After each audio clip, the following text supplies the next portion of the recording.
Good afternoon mga guys. So, ayan, nakapang-harvest na naman tayo mga guys. Ayan, kumuha ako ng mga mangga uli.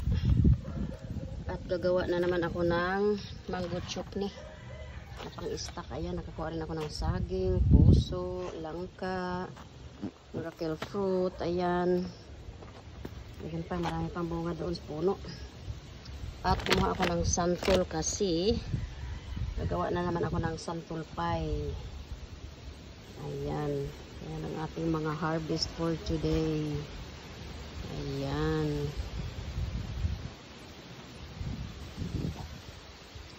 Harvest lang pag may time. Wala masyadong ma-harvest ngayong araw na to. Mga time na to kasi mainit. Hindi masyado namunga ang mga prutas. Mainit.